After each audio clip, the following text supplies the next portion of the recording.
rest. 오늘은 지난주 산업선교 시간에 주신 말씀 성취 속에 있는 산업이라는 제목 가지고서 우리 같이 말씀 나눠볼 수 있도록 하겠습니다. 오늘 본문의 말씀을 읽었듯이 창세기 13장 14절로 18절에 있는 말씀은 이 아브라함을 향한 말씀인데 이 아브라함이 오늘 서론에 얘기하는 것처럼 이 말씀의 흐름, 말씀을 붙잡아야 될 거를 제대로 못 붙잡고 또 흐름도 보지 못하고 깨닫지를 못하니까 아브라함이 에, 하나님의 부름을 받고서도 계속해서 어려움들을 겪는 그런 장면이 나오다가 창세기 13장 14절로 18절에 있는 말씀은 아브라함이 드디어 뭔가를 깨닫습니다. 자기가 생각하기에 이게 아니구나 라는 것을 정확하게 깨닫죠. 그래서 자기 조카 롯을 자기가 갈대아우르를 떠날 때 데리고 나왔다가 이제 조카와 더불어서 헤어지는 장면입니다. 이게 의지를 하려고 생각했던 조카, 또 뭔가 도움이 될 거라고 생각했던 조카, 이 조카가 모든 것에 있어서 문제의 발단이 되거나 문제의 시작이 되거나 또 문제의 근본이 되는 그런 일들이 자꾸만 일어나요. 조카가 나쁘거나 싫은 것이 아니라 뭔가가 계속해서 문제의 발단이 되는 거죠. 그래서 이 아브라함이 드디어 결단하는 장면입니다. 여기에서 하나님이 이 아브라함에게 분명하게 이 말씀을 갖다가 주시지요. 오늘 이 본문의 말씀처럼 내가 너를 축복하겠다. 쉽게 말하면 그렇게 말씀하시면서 하나님이 이 아브라함에게 중요한 메시지를 던지는 것을 볼 수 있습니다. 그래서 이 말씀을 우리가 어떻게 깨닫느냐, 이 굉장히 중요하지. 이 말씀은 다른 말씀이 아니라 이 창조의 말씀, 오늘 본문에 지금 서론에 보고 있는 것처럼 창조의 말씀입니다. 이 말씀을 이스라엘 백성들이 깨닫지를 못하니까 어, 하나님이 이 땅에 왔음에도 불구하고 이 말씀의 역사를 정확하게 보지를 못하죠. 하나님의 이 말씀을 정확하게 우리가 본다면은 이 하나님의 말씀은 우리의 생명, 영혼, 우리의 삶 속에 분명히 역사하게 될 것이고 또 창세기 3장, 6장, 11장 이게 우리 안에 머물고 있던 것들이 전부 무너지게 될 텐데 그런데 이 말씀의 역사가 어떤 것인지, 말씀의 능력이 어떤 것인지 정확하게 잘 모른단 말입니다. 모르니까 오히려 세상에 짓밟히는 어려움을 당하는 그런 일들이 계속해서 일어납니다. 하나님은 우리에게 이 말씀을 가지고서 어떻게 역사하시느냐? 이 말씀은 단순한 말씀이 아니고 진짜 오늘 창조의 말씀이기 때문에 이 창조의 말씀으로 우리에게 역사하시면서 우리에게 구원으로 또 성령의 능력으로 그렇게 역사하신다. 분명하게 말씀을 주시고 계십니다. 이 말씀은 우리가 얼마만큼 의지할 대상이 되느냐? 237의 능력을 우리에게 가져올 만큼 그만큼 큰 역사하시는 말씀이 됩니다. 자, 그렇다면 오늘 이스라엘 백성들이 아브라함이 이렇게 분명하게 깨닫지를 못하니까 계속해서 여러 가지 많은 일들을 만나는데 이 아브라함이 오늘 본문처럼 하나님의 말씀을 정확하게 딱 깨닫는 날이 오니까 창세기 14장에 보니까는요.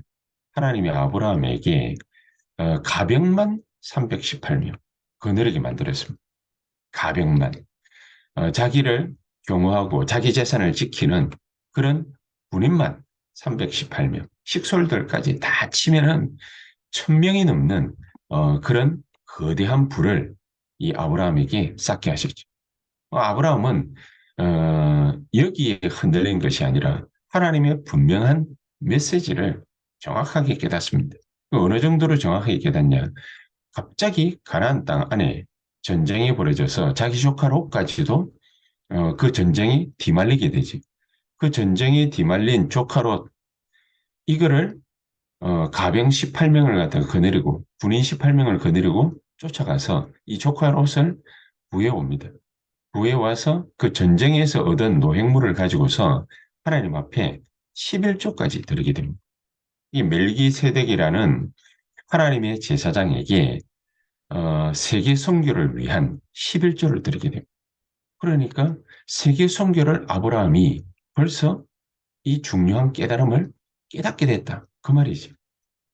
복음을 깨닫고 하나님의 말씀을 깨닫고 세계 선교를 깨달으니까 하나님이 아들을 주셨는데 이 아들 이삭이 어느 정도로 하나님의 말씀 속에서 자라느냐. 창세기 26장 10절에서 24절에 그렇게 되어 있습니다. 이 가나안 땅 안에 아브라함은 가나안 땅 안에서는 아브라함이 오히려 이삭이 이방인이지. 그러니까 이 아비멜렉이라는 족속의 왕이 계속해서 아브라함과 이삭을 건드리는 겁니다.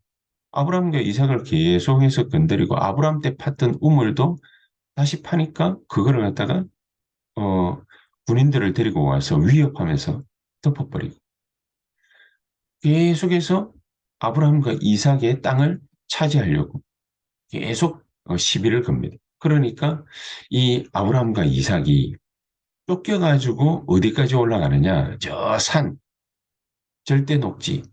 이 사람들이 와도 소용없는 땅이라 생각할 만한 그런 땅까지 쫓겨갑니다. 쫓겨간 그 땅에서 농사를 지었는데 100년 먹을 게 나왔습니다. 우리 같으면 전혀 상상할 수 없는 땅 아닙니까? 오늘 새벽에 일어나가지고 해외 토픽을 갖다가 이렇게 잠시 탁 보니까 미국에서 서울에 서울 땅의 4배 가까이 되는 호수가 100년 전에 있었던 호수인데 이 호수가 갑자기 생겨났어요. 이게 왜 생겨났냐? 겨울 한철에 어마어마한 눈이 내렸는데 그 엄청난 눈이 내린 게 꽁꽁 얼어 있다가 이제 지금 녹아버리는 거예요. 녹는 속도가 너무 빨라가지고 이 100년 전에 없어졌던 이 호수가 그때 이후로 농사 짓는 땅으로 계속해서 곡식을 생산하는 땅으로 쓰고 있었는데 그 곡식 그 생산하는 땅으로 쓰고 있던 그 땅을 다 잠식해버립니다. 물로 가득 채워버려요. 뭐 지금 뭐 아무것도 못하고 완전 피해를 어마어마하게 입은 거죠. 없던 호수가 생겨요. 없던 호수가.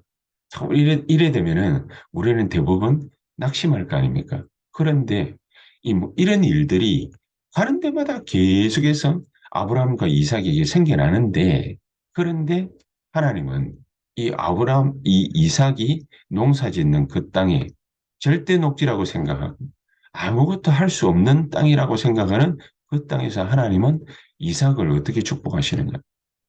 한 번 농사 지었는데 100년 먹을 게 나오고 계속해서 아비멜렉 족속들이 군인을 데리고 끌고 와가지고 이삭을 위협하는데 하나님은 오히려 이 이삭에게다가 르호복 경제를 줘버려요. 복음을 깨닫고 세계 선교를 깨닫고 있으면은 하나님은 이렇게 축복하십니다. 육신적인 축복을 받아야 응답이 아니라 진짜 하나님은 진짜를 알고 깨닫고 있으면은 하나님 앞에서 가장 중요한 응답들을 누릴 수 있는 역사들을 하나님은 써내려 가시는 것이다. 이거 못 깨닫고 있으니까 이 아브라함 후손들에게는 무슨 일이 생겼습니까? 이번에 보니까 노예지. 노예살이야. 노예살이. 이거를 겨우 막은 인물이 하나 나왔는데 그게 바로 모세입니다. 모세가 이전까지는 잘 못 깨닫고 있다가 말씀은 들었는데 잘 이해하지 못하고 있다.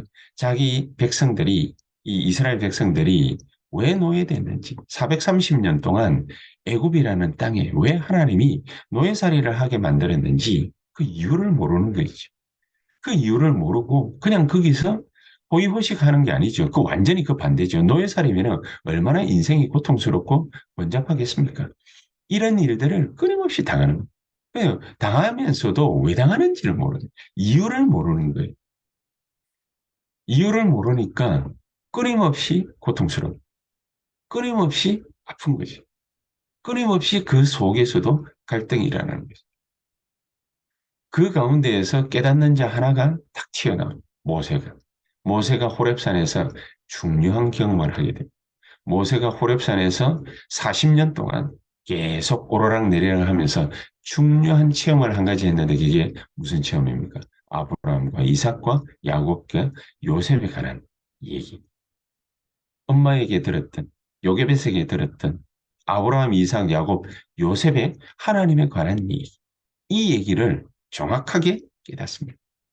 말씀이 정확하게 정립이 됩니다. 그러니까 하나님이 그때 드디어 나이 80 가까운 모세에게 하나님이 나타나셔서 호렙산에 가장 중요한 하나님의 능력을 체험하게 하십니다. 우리가 복음 하나를 정확하게 깨달으면요. 하나님은 우리에게 능력 있게 역사하십니다. 복음 하나를 정확하게 못 깨달으니까 이스라엘은 노예살이를 하는데도 왜 노예살이를 하는지 모르고 그렇게 당하는 것이죠.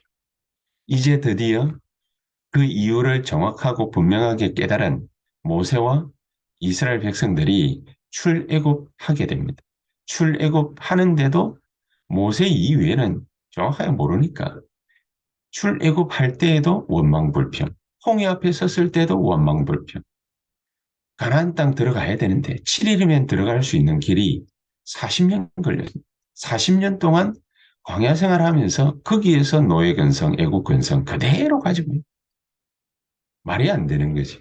빠져나와 놓고도 그 근성 그대로, 애국 근성 그대로, 노예살이 근성 그대로, 그대로를 가지고 거기서 광야 근성이 쌓이는 거지. 광야 근성 그대로 가지고 또 가나안 땅 들어가려고 하니 얼마나 버겁겠습니까? 하나님은 그 모든 것을 다 쓸어내는 것입니다. 그래서 하나님이 광야 40년 길을 가나안 가는 길이죠.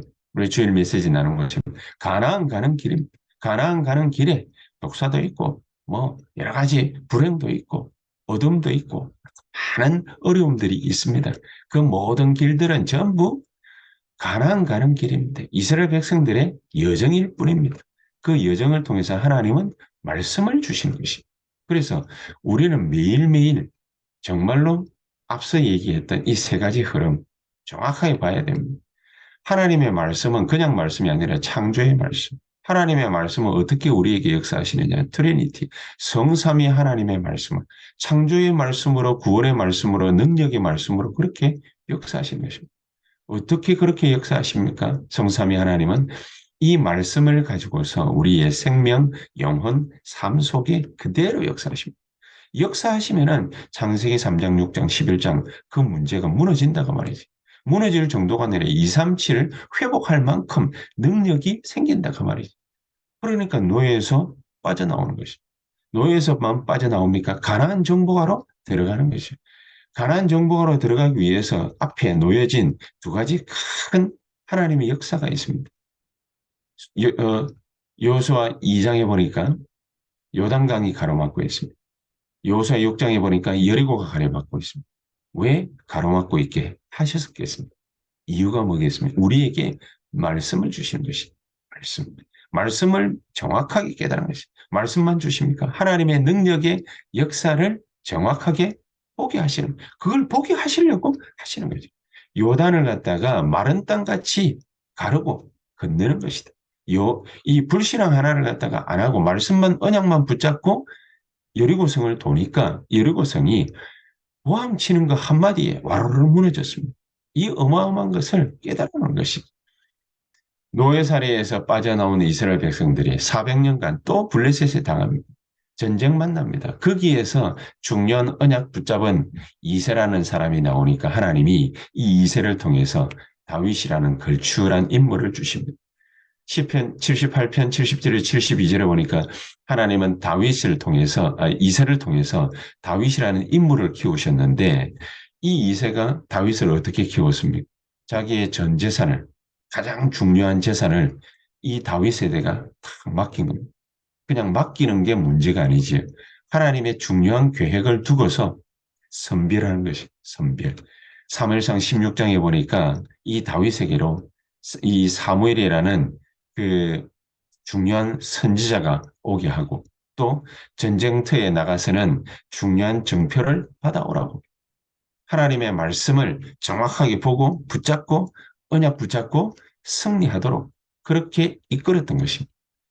역대상 29장에 성전 건축까지도 준비할 수 있는 미리 영적인 준비들을 전부 이 이세를 통해서 다윗에게 하게 하신 것입니다. 이것조차도 못 깨달으니까 우상시대가 도래했습니다. 그러나 그게 왜 왔는지를 정확하게 깨닫고 어떻게 해야 되는지를 정확하게 깨달은 오바다라는 인물 하나가 나오니까 하나님은 엘리사를 세우시고 도단성 운동까지 벌이시는 것이다.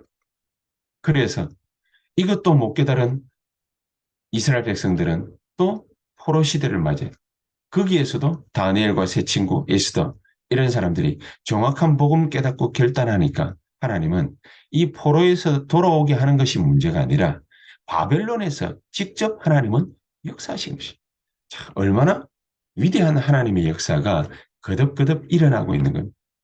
또 속국이 되었습니다. 속국된 이유는 단 한 가지. 바리새인들이 이스라엘 백성들이 유대인들이 이 복음을 갖다가 못 깨닫고 못 깨달으니까 전하지 못하고 그러니까 결국에는 무서운 범죄를 저지르는 것이. 복음 모르고 못 깨달으니까 복음을 누리고 전달하라고 허락하신 이 중요한 복음을 그렇게 못 깨닫는 범죄를 저지르니까 그러니까 로마 교회가 복음 바꾸어도 엉뚱한 딴짓을 계속하고 하나님은 그 가운데에 바울을 보내셔서 진정한 복음을 누리는 하나님의 역사, 영세전에 감추어 두었던 그 하나님의 역사, 그러나 그 역사를 바울을 통해서 또 복음 깨달은 브리스가 부부를 통해서 가이오를 통해서 지금 나타내신 바 되어 이 중요한 복음을 알게 하시는 것이 깨닫게 하시는 누리게 하시는 것이 오늘 이 시간 우리에게 되어지는 모든 일들은 걸어가는 여정들은 전부 우리에게 다른 것 말고 복음을 정확하게 깨달은 복음 정확하게 깨달으면 하나님은 우리에게 주시는 사명이 있습니다. 세계복음은. 이 복음을 깨달았으니 전달해야 되지 않겠습니까? 그럼 왜 전달을 해야 됩니까? 복음 깨닫고 못 깨닫고 가만히 앉아 있으면 공격당합니다. 베드로전서 5장 7절 8절 공격당합니다. 정말로 공격당합니다. 에베소서 4장 27절 빈틈을 타고 공격당합니다. 그러니까 가만히 있어서는 절대로 안 됩니다. 매주마다 듣는 강단의 말씀을 통해서 새벽마다 말씀을 우리가 들을 때에 이 강단 말씀을 통해서 답을 얻어야 돼. 주간 메시지를 통해서 토요 핵심을 통해서 답을 얻어야 돼.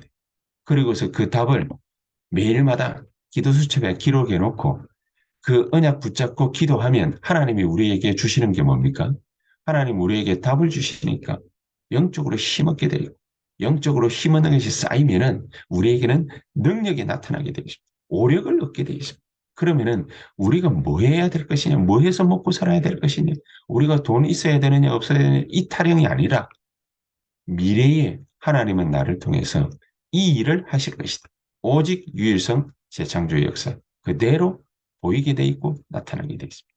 이 축복을 오늘 우리가 마음껏 누리는 가장 귀중한 역사 그대로 벌어지는 이 귀중한 축복의 시간이 되기를 주 예수 이름으로 축복합니다. 우리 시간 다 같이 합심해서 1, 2분간 간절히 15분에서 20분 정도 기도하도록 하겠습니다. 정말 복음 깨닫고 이 복음 전달할 수 있는 237에 영향 줄 수 있는 우리 자신, 개인, 교회, 또 우리 산업 현장이 되게 하옵소서. 간절한 마음으로 우리 기도하신 다음 또 자유롭게 기도하시다가 시작하도록 하겠습니다. 기도하겠습니다. 살아계신 주님 감사를 드립니다.